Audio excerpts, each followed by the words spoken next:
अयोध्या राम मंदिर के प्राण प्रतिष्ठा हुए 2.5 साल हो चुके हैं, लेकिन एक सवाल हमेशा चर्चे में रहता है कि देश के गृह मंत्री अमित शाह जी एक बार भी राम मंदिर क्यों नहीं गए। जब भी चुनाव होता है तो राम मंदिर का नाम जरूर लेते हैं, लेकिन आज तक इस सवाल पर कोई स्पष्ट जवाब नहीं दिए। अरविंद केजरीवाल ने राम मंदिर से जुड़े कथित ठहरावे और जमीन से जुड़े विवादों को लेकर केंद्र सरकार पर सवाल उठाए। उन्होंने प्रधानमंत्री के चुप्पी पर सवाल उठाया और पूछा कि अगर सब कुछ ठीक है तो निष्पक्ष और पारदर्शिता जांच में देरी सरकार और राम मंदिर ट्रस्ट ने इन आरोपों को स्वीकार नहीं किया, जबकि मामले में जांच की प्रक्रिया चल रही। लेकिन सवाल था और वही रहेगा कि करोड़ों भक्तों को इन सवालों का जवाब मिलेगा भी या नहीं। आपकी राय के लिए कमेंट बॉक्स खुला है। बाकी जय भारत।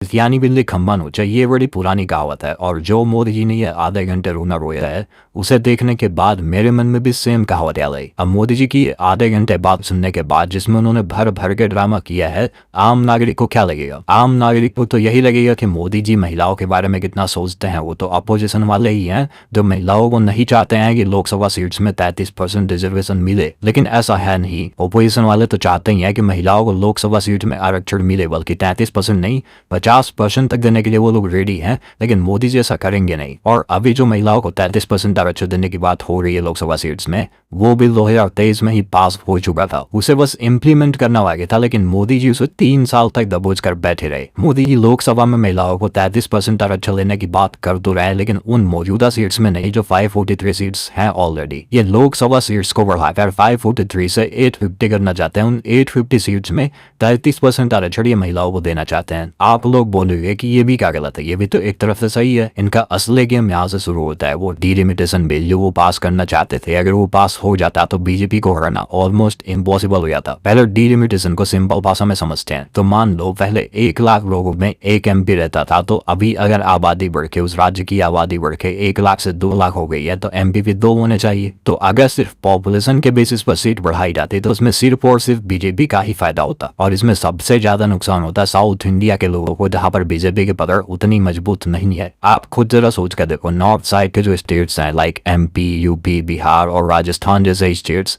यहाँ पर पॉपुलेशन बिल्कुल भी कंट्रोल में नहीं है। और यहाँ पर पिछले 10 सालों में या फिर 2001 से लेकर 2011 तक के अगर हम रिपोर्ट्स देखें हैं तो यहाँ पर 20 से 25% तक पॉपुलेशन बढ़ी है। और डिलिमिटेशन के बेसिस पर सीट्स को बांटा जाए तो सबसे ज़्यादा सीट मिलेगी कहाँ पर? नॉर्थ साइड के स्टेट्स पर, जहां पर बीजेपी की पकड़ पहले से ही स्ट्रांग है। और ये सत्ता में बने रहने के लिए सीट्स को बढ़ाकर अपनी पकड़ और मजबूत करना चाहते हैं। और हम सबको पता है कि अपनी सरकार बनाने के लिए लोकसभा सीट्स का होना कितना ज्यादा जरूरी होता है। मोदी जी, अगर आप महिलाओं के बारे में इतना अच्छा सोचते हैं तो सबसे पहले आप अपनी पार्टी के सभी रेपिस्टों को बाहर करिए। क्या मणिपुर की महिलाएं नहीं है जो चिल्ला कर बोल रही हैं कि Modi ji we want peace in Manipur, we want peace in Manipur, लेकिन आपके कान में जूं तक नहीं रही थी? क्या आपको वो महिलाएं नहीं दिखती हैं जो एक साइड से जिंदा चिता पर लेटी हुई हैं सिर्फ अपने अधिकार के लिए, अपने हक के लिए, और आप झालमुरी खाने में बिची पैर जनता को ये सब बातें मीडिया वाले तो बताएंगे नहीं। मीडिया वाले तो यही बताएंगे कि ऑपोजिशन कितना एंटी वुमेन है, वो महिलाओं का विरोध करते हैं, महिलाओं के खिलाफ है। पर अगर इन सब में आपको कोई सही जानकारी देता है तो हम जैसे क्रिएटर्स हैं तो आप सपोर्ट दिखाने के लिए फॉलो कर सकते हैं। बाकी मिलते हैं कल एक न्यू वीडियो के साथ। जय हिंद, जय भारत।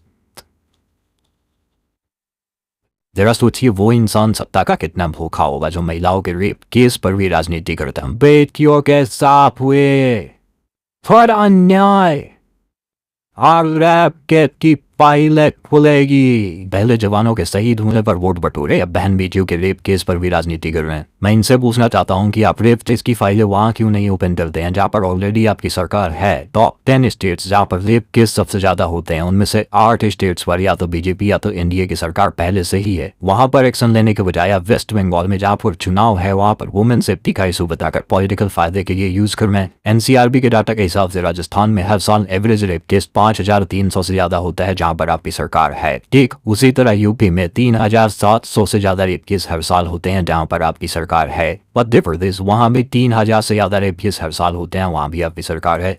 महाराष्ट्र जहां पर करीब 3000 रेप केस हर साल होते हैं, वहां पर भी आपकी सरकार है। अब इन सब जगहों पर फाइल्स ओपन करने की बात अभी नहीं करेंगे क्योंकि यहाँ पर अभी चुनाव नहीं है। आप वेस्ट बंगाल में फाइल्स ओपन करने की बात कहेंगे क्योंकि वहां पर आपकी सरकार नहीं है और वहां पर चुनाव भी है। लीजिए, हिपोक्रेसी की भी सीमा होती है। बंगाल रेप केस के मामले में टॉप 10 की लिस्ट में भी नहीं आता है। यार पब्लिक की क्या राय है उसके लिए कॉमेंट बॉक्स खुला है। बाकी जय हिंद, जय भारत दोस्तों।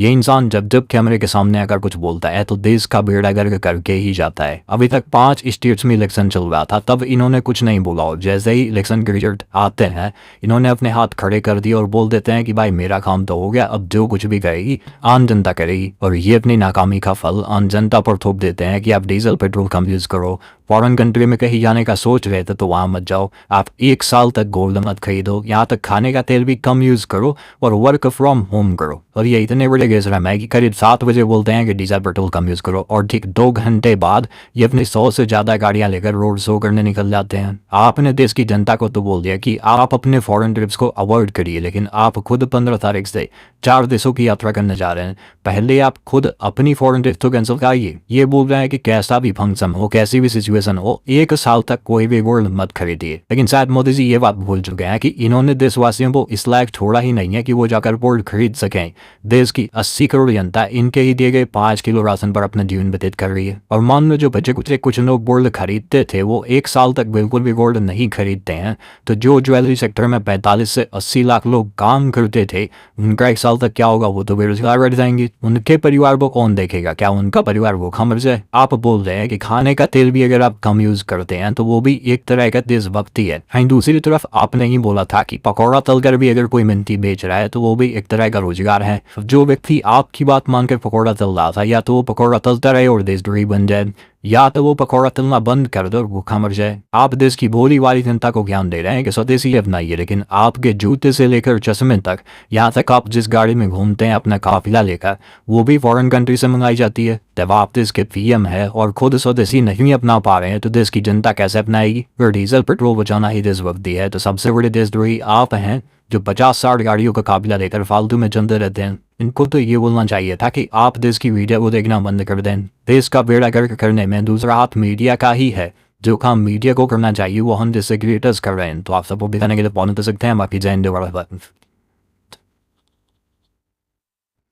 ये इंसान इतना बड़ा बेशरम है कि ये महिलाओं के रेप केस पर भी राजनीति करता है। ये मैंने 2 मंथ पहले ही बोला था। जरा सोचिए वो इंसान सत्ता का कितना भूखा होगा जो महिलाओं के रेप केस पर भी राजनीति करता हूँ। बेटियों के साथ हुए सारा अन्याय और रैप के की पहले खुनेगी। वेस्ट बंगाल के सीएम शुभेंदु अधिकारी ने रत्ना देवनाथ जो आरजी का रेप केस विक्टिम की माता है उनको ये प्रॉमिस किया था कि अगर सरकार बनती है तो वो 7 दिन के अंदर इनको इंसाफ दिलवाएंगे, लेकिन 2 मंथ हो गए अभी तक कुछ नहीं। मुख्यमंत्री शपथ रखेছেন কিন্তু রেফামন্ত্রী বলেছিলেন আমরা সরকারের 7 দিনের মধ্যে অবহিত দেতে পারছি, সেটা কিন্তু তোমার अंदाजा लगाओ कि कितनी गिरी हुई सोच है इन लोगों की कि ये विक्टिम की माता को तब इंसाफ दिलवाएंगे जब इनकी सरकार बनेगी। सीधी भाषा में रत्ना देवनाथ उनके लिए वोट मांगे और जीते तब इनको इंसाफ मिलेगा। और ऐसा हुआ भी।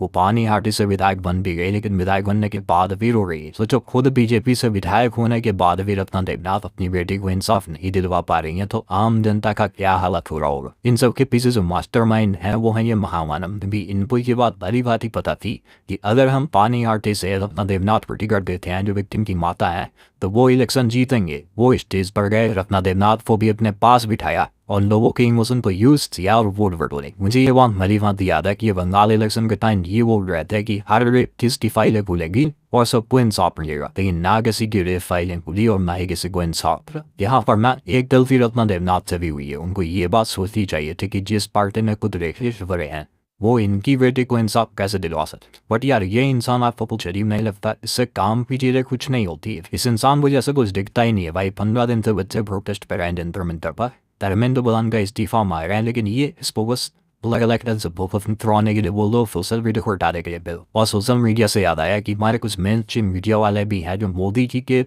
आने से लेकर बैठने तक हर एक चीज़ दिखा लेंगे, हर एक चीज़ बता लेंगे, लेकिन ना इनको बच्चे दिख रहे हैं जो 15 दिन से जंतर मंतर पर बैठकर प्रोटेस्ट कर रहे हैं धर्मेंद्र प्रधान का इस्तीफा मांगे, और ना ही इन्हें रोती हुई रत्ना देवनाथ की। कुछ मेन स्ट्रीम मीडिया वाले वो चलन चलती हैं जो देश का बेड़ा गर्क करके ही मानेंगे। हेडिंग का हम बाम जैसे इन सच ही कर रहे हैं तो हमारी आवाज़ को बुलंद माने के ये फॉलो कर सकते हैं। बाकी चलते हैं कोई इंसान कितना ही बेशरम हो सकता है। 26 जून यानी कि कल एजुकेशन मिनिस्टर धर्मेंद्र प्रधान जी का बर्थडे था और हमारे prime minister Narendra Modi ji tweet के माध्यम से उनको विश करते हैं, उनको बधाई देते हैं, उनकी लंबी उम्र की कामना करते हैं और उनके हिसाब से वो बहुत अच्छा काम कर रहे हैं। धर्मेंद्र प्रधान एजुकेशन सेक्टर में इतना अच्छा काम कर रहे हैं कि इनकी नाकामी की सजा बच्चे खुद को दे रहे हैं। किस बच्चों की जान गई है, किस परिवारों से उनके परिवार का रौनक छिनी है। इनको जो अपनी गलती मानकर अकाउंटेबिलिटी लेकर इस्तीफा देना चाहिए, तब इनके कानों में जू तक नहीं रह रही। और ये कोई पहली बार नहीं हो रहा है, 2024 में भी पेपर लीक हुआ था, हम सबको पता है कि पेपर लीक हुआ था। ये बंदा तब भी राजी नहीं था कि पेपर लीक हुआ है। ये बोल रहा था कि हम किसी के एलिगेशन से ये नहीं मान लेंगे कि पेपर लीक हुआ है, हमें प्रमाण दिखाइए कि पेपर लीक हुआ है। और बाद में सीबीआई ने खुद कन्फर्म किया कि हाँ पेपर लीक हो गया है। कोई भी प्रमाण नहीं, ये खाली कैसे पेपर लीक हुआ था, प्रमाण हुआ।